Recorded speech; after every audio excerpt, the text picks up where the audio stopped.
the Asian American Chamber of Commerce. And on behalf of our chamber, I would like to welcome all of you to our Business After Hours tonight. I'd like to thank our gracious sponsors tonight. This evening we have M&I Bank as our sponsor, Citrus Restaurant. At this time I'd like to introduce our speaker for the evening, Mr. Craig Usler. And Craig Usler is President of Usler Development. Mr. Usler is Principal and President and CEO of Urban Life Management Restaurant Group. Mr. Usler has a BA in Urban Economics and a master's degree in Real Estate and Urban Analysis from the University of Florida. He's active in several community and professional organizations, including the Dr. Phillips Center for the Performing Arts, Downtown Orlando Foundation, Downtown Orlando Partnership, Urban Think Foundation, and Downtown Arts District. He also serves as a board director of the Old Florida National Bank. He is a noted speaker, guest lecturer, and researcher for various professional and educational organizations. Please welcome Mr. Craig Usler. Welcome to Citrus Restaurant, and we're always happy to host things like this. This is kind of the nuts and bolts of what we do. We have a very community-minded philosophy, and we try to fill our restaurants with events like this and with good partners like Tom and the folks at M&I Bank, so we appreciate tonight and appreciate your group being here.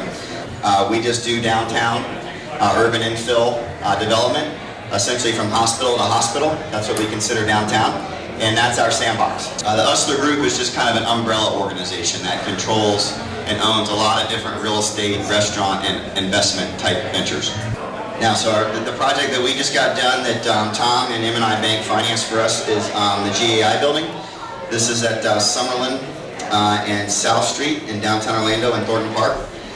Medium scale, appropriate size, very difficult to get something built in the current environment, but we did behind the strength of our anchor tenant, which is GAI engineering firm. I believe that the urban future kind of looks like this.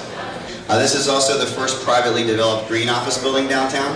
That was important to us and important to our client. I think a lot of us from a business standpoint, when the market was ticking along, thought green was the future and everybody was really focused on sustainability and how we were going to do all that, and then boom, the economy kind of goes in the toilet and you don't necessarily focus on some of the feel-good things. But we do believe long-term that green is the right thing to do, and it makes business sense long-term. It does not necessarily pay for itself today, and we had to make an investment decision to go ahead and do it. This is the old Amway Arena site. Long story short is we are 50-50 partners on the master development, and then Bank of America controls all the multifamily housing development, and we control all the commercial development, which includes office and retail. This is sort of where the Amway Center sits right now.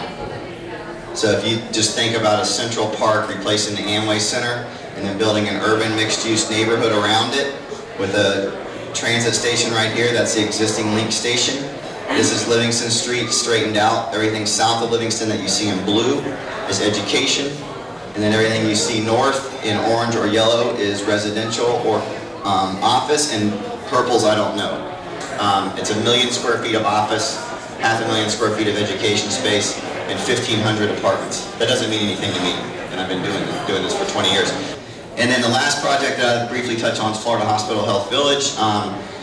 If you're thinking about networking and business development and all, you're not thinking about healthcare, you should be. And one of the things that the healthcare anchors of downtown have gotten very focused on is providing housing for their employees.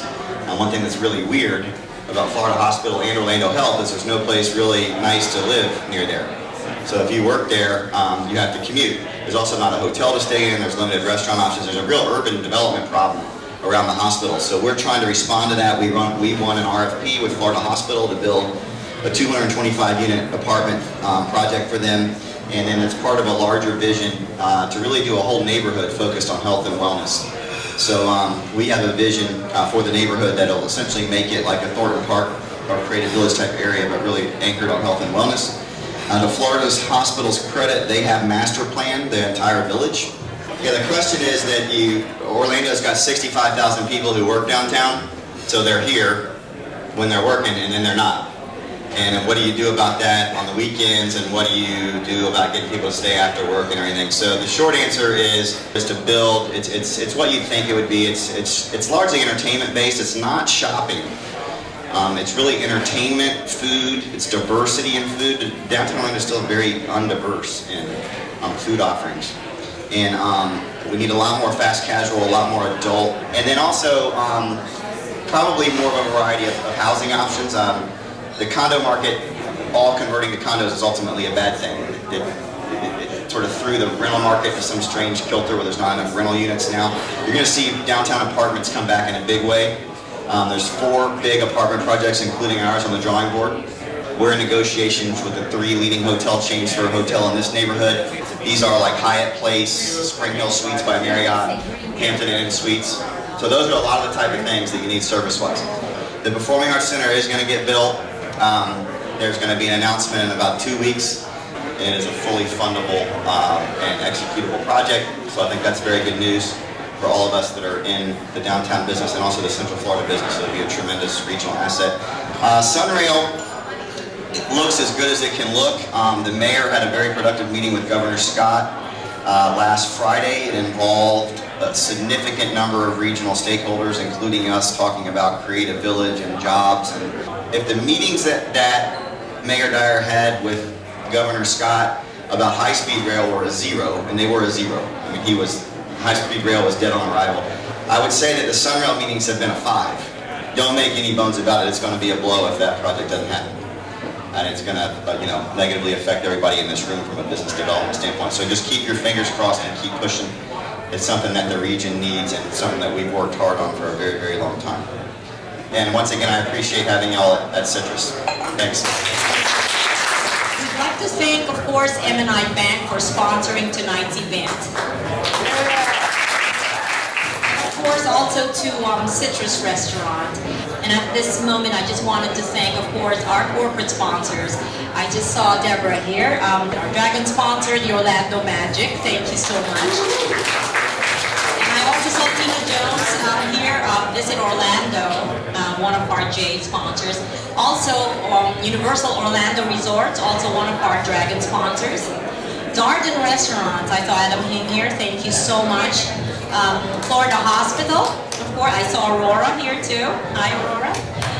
Orlando Health, and I said Visit Orlando already, and Walt Disney Parks and Resorts, and of course our media sponsor, AsiaTrend. How's everybody doing? If you're having a good time, say yeah. All right. No, I just want to say, first of all, on behalf of the bank, M&I Bank, that we're very proud and excited to be here. This is a great partnership with Citrus Restaurant and the Asian Chamber. We're just very excited to be here. I hope everybody is having a good time. So I'd like to introduce Tom Backus. He's a Senior Vice President with M&I Bank in Central Florida.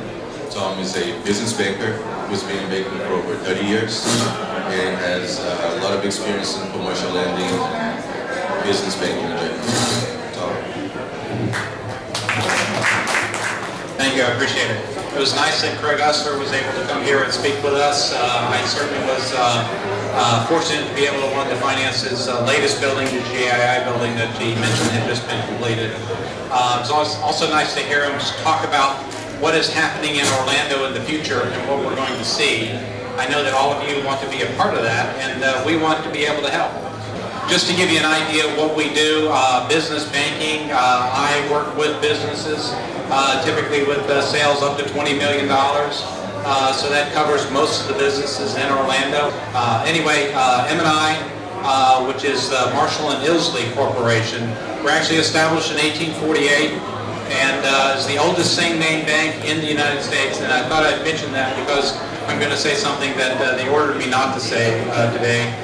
Basically, we are going through the process of a merger, and we are, come June, we're going to be a part of BMO Harris.